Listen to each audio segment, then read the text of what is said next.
नमस्कार, आप देख रहे हैं बिग फाइट लाइव और आपके साथ में विजेंद्र सोलंकी। राजस्थान को फिर से चिंतन के लिए चुना गया है। चिंतन न सिर्फ देश की समस्याओं के समाधान के लिए बल्कि कांग्रेस की समस्या के समाधान के लिए भी, क्योंकि सियासत में सामाजिक मुद्दे भी सियासी सत्ता के लिए होते हैं और सियासी सत्ता सामाजिक समाधान के लिए 6 कमेटियां बनाई गई, सभी मंथन करेंगी, फिर अध्यक्ष को रिपोर्ट देंगी और फिर समापन होगा। लेकिन क्या असल समस्याएं जो पार्टी के भीतर हैं और देश के भीतर भी, उनके असल समाधान की तरफ निष्पक्ष मंथन होगा? यह सवाल है। चिंतन होगा और क्या इस चिंतन शिविर में एकजुटता, एकाग्रता, एकमुखी और एक लक्ष्य के लिए कांग्रेस एक दिशा में बढ़ती हुई इसके बाद दिखाई देगी या फिर एकांतवास की तरफ ही आगे रहेगी? आज बात इस मुद्दे पर कि नव संकल्प चिंतन शिविर, क्या इसके अंदर नए संकल्प होने वाले हैं और हाथ का चिंतन का परिणाम क्या होगा?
इसमें कोई दो राय नहीं कि मंथन भी होते रहना चाहिए, चिंतन भी होते रहना चाहिए, ताकि अपने अंदर की कमियों को भी समझा जा सके और किन मुद्दों पे आगे बढ़ना है उसको भी समझा जा सके। इस मुद्दे पर बात करने के लिए बेहद खास पैनल हमारे साथ मौजूद हैं कांग्रेस प्रवक्ता राजेंद्र मेघवाल जी, बीजेपी प्रवक्ता अमित गोयल जी, हमारे साथ मौजूद है राजनीतिक विश्लेषक मिथिलेश जैमिनी जी और उदयपुर से हमारे सहयोगी और ब्यूरो चीफ योगेश शर्मा जी भी मौजूद हैं। योगेश, उम्मीद तो यही की जा सकती है कि इस चिंतन के बाद कांग्रेस एकाग्र, एकमुखी, एक दिशा में एक साथ बढ़ती हुई दिखाई दे उन मुद्दों के खिलाफ जो जनता के लिए समस्या है और उन मुद्दों के समाधान के साथ जो कांग्रेस के अंदर की समस्या है।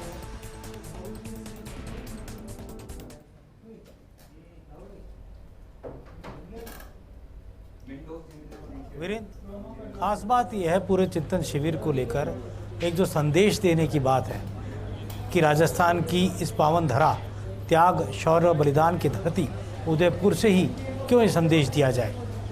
क्योंकि आपने जिक्र करते हुए सुना होगा रणदीप सुरजेवाला को, वो बलिदान की बात कर रहे थे, कांग्रेस के बलिदान की बात कर रहे थे, कांग्रेस के उन नेताओं के बलिदान की बात कर रहे थे। अशोक गहलोत हमेशा अपने संबोधन में इंदिरा गांधी के बलिदान, राजीव गांधी के बलिदान की बात करते हैं। तो कुल मिलाकर ये कहा जा सकता है अब यहाँ से जो संदेश उदयपुर से जाना है, उदयपुर एक कहा जा सकता है कि वो माइलस्टोन बन सकता है कांग्रेस के लिए, जहाँ से कांग्रेस एक रिवाइव होके नई स्फूर्ति, ऊर्जा और जोश के संचार के साथ वो नव संकल्प लेकर आगे बढ़े। एकता की बात आपने की, कांग्रेस के अंदर कहा जा सकता है मजबूती की बात आपने की। ये मजबूती और एकता तभी दिखेगी जब संगठन की ताकत बढ़ेगी, संगठन की ताकत बढ़ेगी। इसके लिए ज़रूरी होगा कि गलतियों पर चिंतन करें, कुनबे को दुरुस्त करें, खामियों को पता लगाएं और उन खामियों को दूर करते हुए आगे बढ़ने का नव संकल्प लें। उम्मीदों का सूरज उदयपुर से कैसे उदय हो, इस पर चिंतन और मनन है। और योगेश, वापस मैं आपके पास आऊंगा। हमारे साथ मिथिलेश जैमिनी जी भी हैं। मिथिलेश जैमिनी जी, अमूमन एक परिवार के तरीके से इसको समझे तो परिवार में अलग अलग विचारधाराएं होती है, अलग अलग लोग होते हैं, अलग अलग तरीके से उनके बीच में भी नाराजगी चलती रहती है। लेकिन कहते हैं कि जब एक जाजम पर आकर सब बैठ जाते हैं तो नाराजगी भी दूर हो जाती है और एक परिवार एकजुट होकर आगे की दिशा में आगे बढ़ता हुआ भी नजर आता है। इस शिविर को ऐसे ही देखें। देखिए विजेंद्र जी, हमारे राजस्थान में कहा जाता है कि 5 पंच भगवान होते हैं और अगर एक जाजम पर बैठ जाए तो उनका फैसला निश्चित रूप से जो इस पूरी कायनात को बदल सकता है। जी। ये राजस्थान की मूल विचारधारा है। उसको ही साकार करने के लिए मेवाड़ की धरा से मुख्यमंत्री अशोक गहलोत जो कह रहे हैं कि हमारे लिए ऐतिहासिक पल है, अगर कांग्रेस वाकई खड़ी हो जाती है, अगर कांग्रेस वाकई जो आपसी खींचतान का जो मौका चल रहा है वो रुक जाता है, जो 6 मुद्दे लेकर आ रहे हैं, एम्पावरमेंट, यूथ एम्पावरमेंट और 430 से ज़्यादा जो चिंतक देश भर के हैं, वो कोई ऐसा रोड मैप बना देते हैं जिससे कांग्रेस फिर से खड़ी हो जाए, तो निश्चित रूप से ये 3 दिन का चिंतन शिविर वाकई कांग्रेस के लिए फायदेमंद हो सकता है। लेकिन एक दूसरी बात जो अहम निकल के आ रही है कि हमने अभी 5 राज्यों में कांग्रेस की बुरी तरह हार देखी, उसके बाद ये चिंतन शिविर, लेकिन जो आज की प्रेस कॉन्फ्रेंस में वही पुराने मुद्दे। अब जनता आपसे रोड मैप चाहती है। अब जनता ये चाहती है कि महंगाई का मुद्दा आप बार बार कहते हैं, तो आप क्या करेंगे ये बताएं। यूथ एम्पावरमेंट के आप यूथ को कैसे एम्प्लॉयमेंट देंगे वो बताएं। सामाजिक समरसता को बढ़ाने के लिए आप क्या करेंगे वो बताएं। ऑर्गेनाइजेशन को बढ़ाने के लिए आप क्या करेंगे क्या वो बताएं।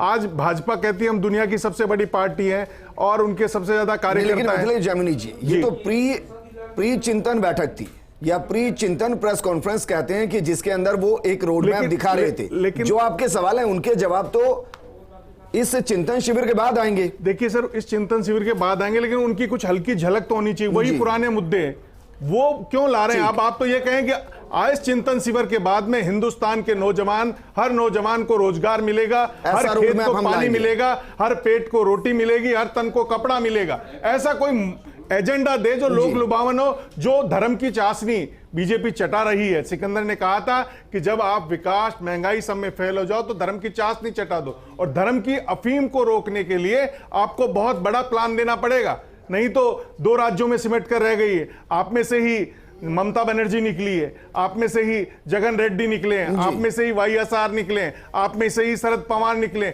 आप में से ही अभी MP में निकले। तो ये तमाम चीजें आप में से अगर टैलेंट भागता जा रहा है, हिंदुस्तान के हालात ये कमजोर क्यों हो रहे हैं? क्योंकि यहाँ का टैलेंट मूव अमेरिका में कर रहा है। राजेंद्र मेघवाल जी, ये तो चिंता का विषय रहेगा ही कि कांग्रेस के अंदर जो नौजवान पीढ़ी है वो लगातार कांग्रेस से मोह भंग करते हुए दूसरी पार्टियों का रुख कर रही है। जाहिर है, मैं मानकर चल रहा हूं इस पर भी मंथन होगा और इस पर तैयारी आपने की भी है। 40% से ज्यादा युवाओं को इस चिंतन शिविर का हिस्सा बनाया। लेकिन मेरा सवाल यह है कि इस चिंतन शिविर के बाद क्या वाकई में हम एक ऐसी कांग्रेस को रिवाइव होते हुए देखेंगे जो जमीन पर नजर आएगी, बीजेपी के खिलाफ नजर आएगी, सड़कों पर नजर आएगी, जनता के मुद्दों के साथ नजर आएगी, और उन मुद्दों के जरिए, उन भाषा के जरिए जो सीधा जनता को समझा पाए कि हां, आज की जरूरत कांग्रेस है? देखिए विजेंद्र जी, जहाँ तक इस चिंतन शिविर की बात है तो सबसे पहले तो मैं कांग्रेस अध्यक्ष आदरणीय सोनिया जी का आभार व्यक्त करना चाहता हूं कि उन्होंने राजस्थान को ये गरिमा में अवसर दिया जिसमें राजस्थान की धरती। सर, वो ऑप्शन क्या है मुझे बता दीजिए। वीर प्रसूता, कांग्रेस सबसे ज्यादा मजबूत, तो बताइए सर कौन सा ऑप्शन है? ऑप्शन कुछ भी हो, लेकिन मैं आपको ये बताना चाहता हूँ राजस्थान के लिए बहुत ही ज्यादा गौरव का पल है, और जो भी डेलीगेट्स पूरे देश से आ रहे हैं उनका स्वागत है।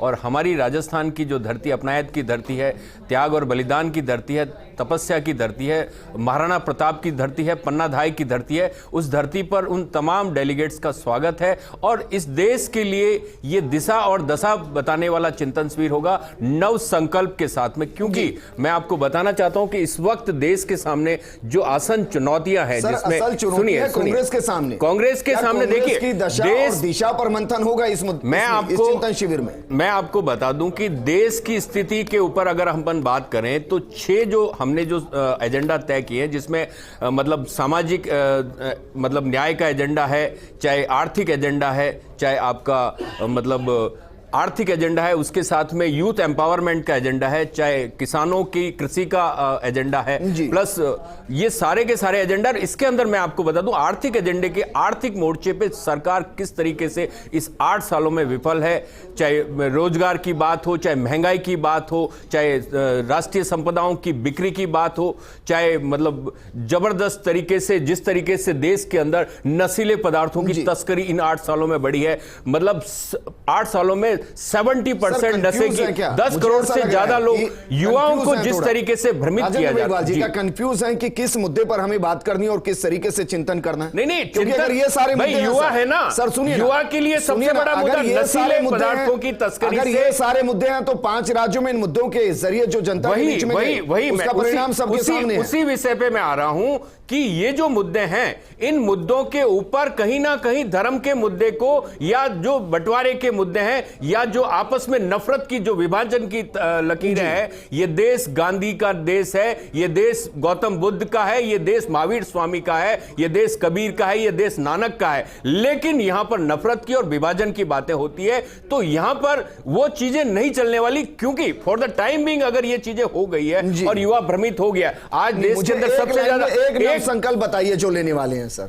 इसमें मैंने आपको बताया ना, चाहे सामाजिक न्याय को लेकर हो, चाहे दलितों की बात हो, आदिवासियों की बात हो, माइनॉरिटीज की बात हो, चाहे महिलाओं की बात। का मतलब तो यही होना कि एक नया संकल्प हम लें। नहीं, नया संकल्प होगा ना, नया संकल्प उन तमाम क्या होगा, जो 6 बिंदु हैं, उन 6 बिंदुओं पर मंथन होगा, चिंतन होगा, मनन होगा, और उसके बाद में जो निष्कर्ष निकलेगा वो निष्कर्ष पूरे देश के लिए गाइडलाइन तय करेगा और आने वाले समय में भविष्य तय करेगा। मुद्दों को लेकर कांग्रेस मंथन करती है तो बीजेपी का तो एजेंडा बिल्कुल साफ है।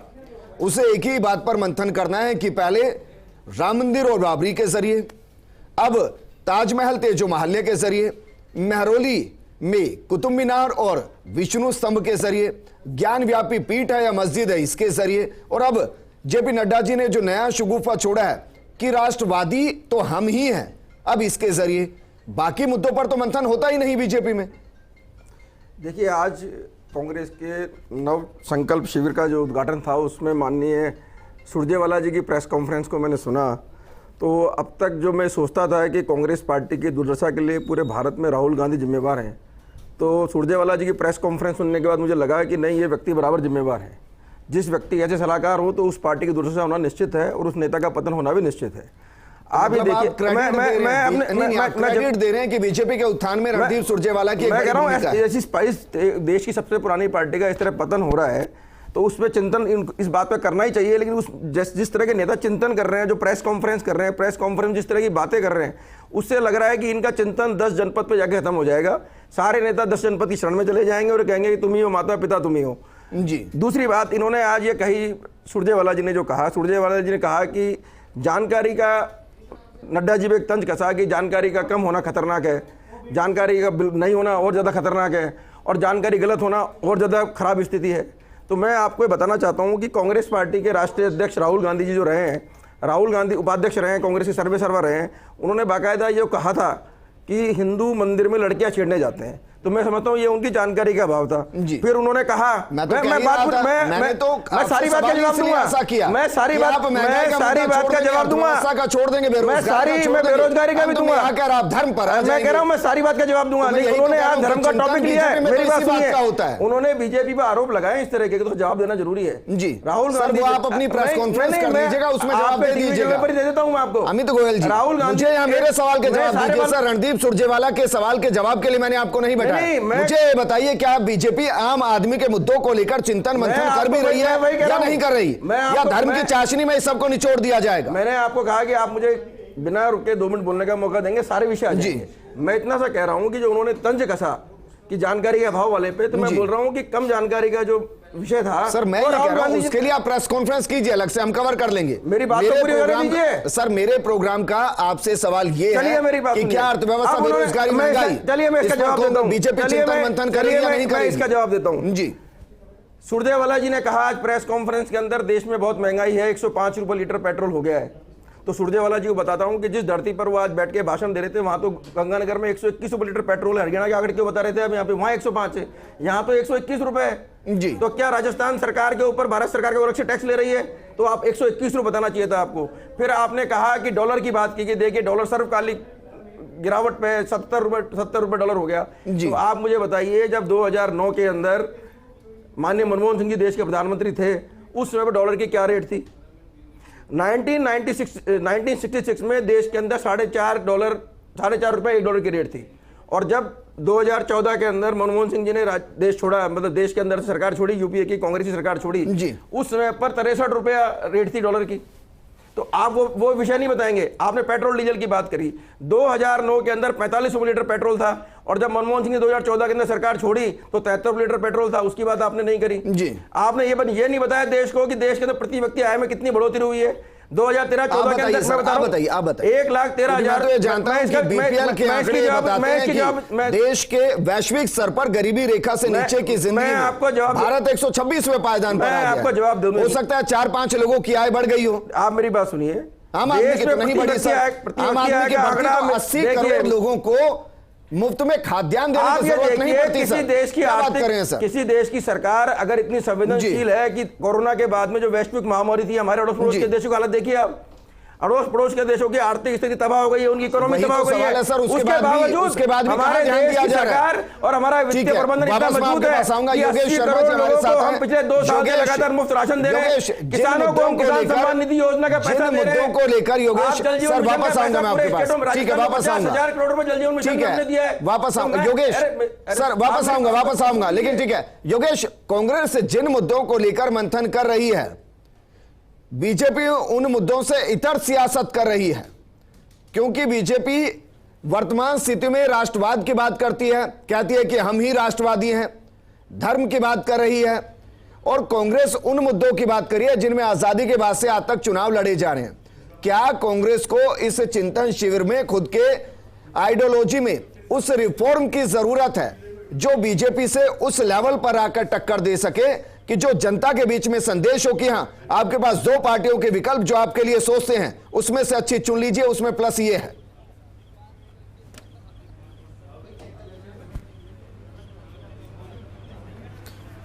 देखिए, रिफॉर्म्स की बात की जाए तो कुछ नया करने की कोशिश है।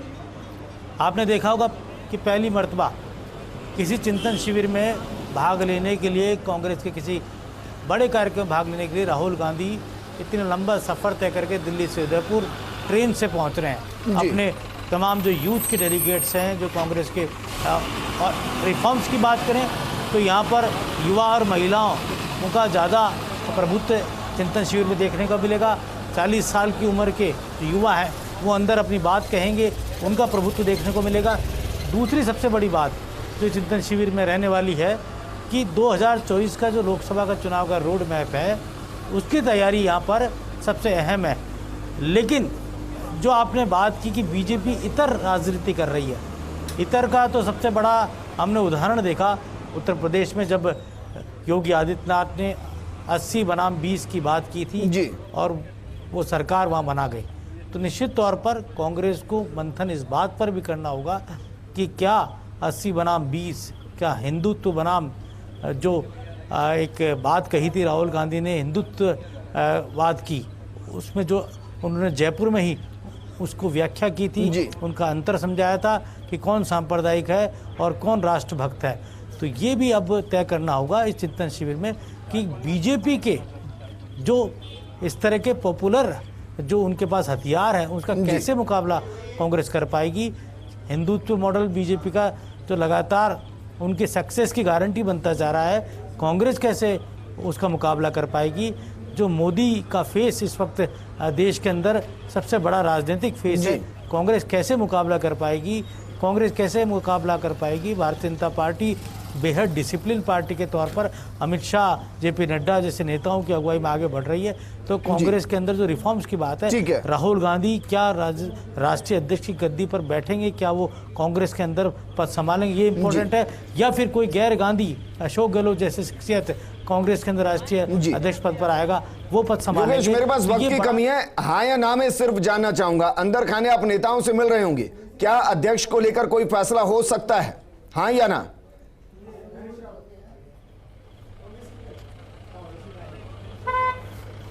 बिल्कुल संभावनाएं पूरी हैं, और कहा जा सकता है कि जो जयपुर के अंदर राहुल गांधी को चिंतन शिविर के दौरान ही राष्ट्रीय उपाध्यक्ष बनाया गया था, फिर से वो बात सामने आ सकती है। ठीक है, हमारे साथ आम आदमी पार्टी के मीडिया प्रभारी मयंक त्यागी भी जुड़ गए हैं। मयंक, राजस्थान में आप वक्त से पहले एंट्री कर रहे हैं और प्रोग्राम में काफी लेट एंट्री कर रहे हैं, तो मैं आपकी कैमियो एंट्री को ही मानते हुए सिर्फ कमेंट चाहूंगा कि एक तरफ चिंतन चल रहा है और दूसरी तरफ बड़ी बड़ी सभाएं चल रही हैं, आम आदमी पार्टी इसके बीच में कहां है? सर ठीक है, सब तीनों पार्टियां अपने अपने तरीके से लगे हुए हैं चुनाव में। उनको अपना चिंतन और मंथन करने दीजिए बड़े बड़े 5 स्टार होटल्स में बैठकर और अपने तरीके से। हम लोग तो ग्राउंड वर्क पे काम करने वाले लोग हैं, नीचे जनता तक पहुंचने की कोशिश में लगे हुए हैं। अपने काम को किस तरीके से पहुंचाएं जनता तक, दिल्ली और पंजाब के मॉडल को कैसे राजस्थान को बताया जा सके, कैसे उनको बताया जा सके कि किस तरह से सिर्फ 5 साल के समय में ही हमने वहाँ पर स्कूल, कॉलेज, आपके एजुकेशन सिस्टम, अच्छा, ऐसा नहीं लगता कि आम आदमी अच्छा पार्टी बीजेपी और कांग्रेस के कॉकटेल है, जिसमें कुछ मुद्दे कांग्रेस की तरफ से उठा लिए गए और जो वोट बीजेपी जिन मुद्दों के आधार पर लेती है उनको भी इनकैश कर लिया गया? आप इसको कॉकटेल मान लीजिए या उन दोनों का सॉल्यूशन मान लीजिए, क्योंकि जब तक हम दोनों की जिन मुद्दों पर ये दोनों ही बात नहीं करना चाह रहे, जो एक्चुअल मुद्दे हैं, जिस परेशानी को हमारी जनता स्वीकार कर रही है, समझ रही है कि हम लोगों को परेशानी जो फेस करनी पड़ रही है, जब तक इस मुद्दों को हम लोग नहीं समझेंगे तब तक ये कोई सॉल्यूशन निकलेगा नहीं। तो इसको कॉकटेल वर्ड हमारे साथ जुड़ने के लिए अमित जी आपका भी शुक्रिया, मिथिलेश जी आपका भी शुक्रिया हमारे साथ चर्चा में शामिल होने के लिए, राजेंद्र जी और योगेश जी आपका भी शुक्रिया। मंथन होते रहना चाहिए, क्योंकि मंथन अगर होता है तो समाधान निकलता है और समाधान पार्टी के हित में भी होता है और देश के। नमस्कार।